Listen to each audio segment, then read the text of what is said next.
waxa halkan aan ka soo jeedinaynaa annagoo ah xubnaha guddida qaran ee madaxweynuhu magacaabay u diyaargarowga iyo ka hortagga xanuunka coronavirus oo xanuun adduunka oo dhan ba imiga saameyn ku leh shirkii horeeyay oo aan maanta galay saaka oo ilaa hadda aan ku jirnay waxaanu soo saaray go'aamo la xiriira si xanuunkaasi looga hortagi lahaa wax looga qaban lahaa go'aamadaasina waxay kala yihiin kow xarumaha caafimaadka gaarka loo leeyahay dhammaan xarumaha caafimaadka ee gaarka loo leeyahay sida cusbitaalada iyo shaybaadhada iyo shaqaalaha ka howlgalaba waxa adeegsan doona wasaaradda horumarinta caafimaadka marka loo baahdo waxa reeban in dalka laga saaro dhammaan agabka caafimaadka iyo daawooyinka dhammaan muwaadiniinta leh xirfad caafimaad ee aan ka tirsanayn shaqaalaha wasaaradda horumarinta caafimaadka waxa lagu wargelinayaa inay si mutadawacnimo ah isku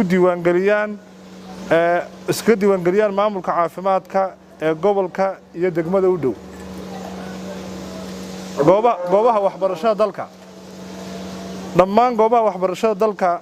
ee dawladda iyo kuwa gaarka ah sida jaamacadaha iskuullada caadiga ah ee maalintii la dhigto iskuullada hoyga ah ee boardingka ah xarumaha agoomaha waxa lagu baro dhammaan marka laga reebo kuwa dawladdu gacanta ku hayso oo si gaara loola socon doono xaaladooda waxa la xidhayaa muddo 4 toddobaad ah oo ka bilaabmaysa maalinta khamiista ee bishu ay tahay 19 bisha 3aad 2020 masaajidada waxa lagu amrayaa dhammaan imaamiyada iyo muwaadiniinta masaajidada inay xilliga salaadaha faralka ah ku soo koobaan muddo aan ka badnayn 25 daqiiqo sidoo kalena waxa la farayaa inay xidhaan dhammaan musqulaha iyo meelaha lagu weysaysto ee masaajidada muddo 4 toddobaad oo ka bilaabmaysa 19 bisha 3aad 2020 dhammaan imaamyada iyo muwaadiniinta waxa la farayaa inay furaan daaqadaha iyo albaabada masaajidka bulshada waxa la farayaa inay ku soo weysaysato ama ay ku soo weysa qaadato guryahooda iyo meheradahooda qofkii dareema calaamado muujinaya hargabka ama wax u eg waa inaysan iman masaajidada oo ay ku tukadaan guryahooda iyo meheradahooda waxa la farayaa imaamyada inay ducada qunuuda ee salaadaha dhammaan ay nooga duceeyaan dhibaatada uu leeyahay xanuunkani isu imaatinka bulshada waxaa lagu wargelinayaa bulshada Soomaaliland in la joojiyo dhammaan isu imaatinada bulshada sida shirarka xafladaha casuumadaha aroosyada iyo ciyaaraha iyo wixii la mid ah iyo marfashada qaadka muddo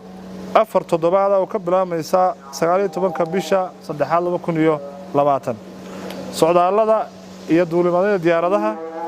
dhammaan duulimaadyada ka imanaya wadamada nidaamkooda caafimaad la isku haleyn karo waxay wasaaradda horumarinta caafimaadku ee Jamhuuriyadda Soomaaliland la socon doontaa xaaladda rakaabka ka imanaya iyadoo rakaabkaas loo sameyn doono baaritaan dhameystiran laguna sameyn doono garoomada diyaaradaha ee Soomaaliland waxa la joojiyay dhammaan duulimaadyada iyo rakaabka ka imanaya dalalka xaaladoodu khatarta tahay sida Shiinaha Talyaaniga Iiraan Faransiiska koonfurta Korea Spain Kenya iyo Soomaaliya laga bilaabo maalinta berri laga bilaabo 19 bisha 3aad 2020 waxa dhammaan muwaadiniinta Soomaaliland loogu baaqayaa inay ka baaqsadaan safarrada aan muhiimka ahayn ee dalka dibadiisa waxa dhammaan qurba joogta reer Soomaaliland loogu baaqayaa inay hakiyaan socdaallada aan laga maarmaanka ahayn ee ay dalka ku iman lahaayeen ilaa inta xaaladda adduunka ee xanuunkani ay ka soo reynayso guddiyada gobolada ee u diyaargarowga iyo ka hortagga xanuunka coronavirus si loo xoojiyo u diyaargarowga iyo ka hortagga xanuunka coronavirus waxa la dhisay guddiyada gobolada oo ka kooban guddida nabadgelyada ee heer gobol oo ay xubin ka yihiin isu dubayaasha wasaaradaha ee soo socda wasaaradda horumarinta caafimaadka wasaaradda diinta iyo awqaafta wasaaradda arrimaha gudaha wasaaradda warfaafinta wacyigelinta dhaqanka iyo wasaaradda horumarinta waxbarashada guddidan aan xusnay waxay fulinaysaa qorshayaasha iyo tilmaamaha wasaaradda caafimaadka aad baad mahadsantihiin. Wassalaamu calaykum waraxmatullahi wabarakaatu.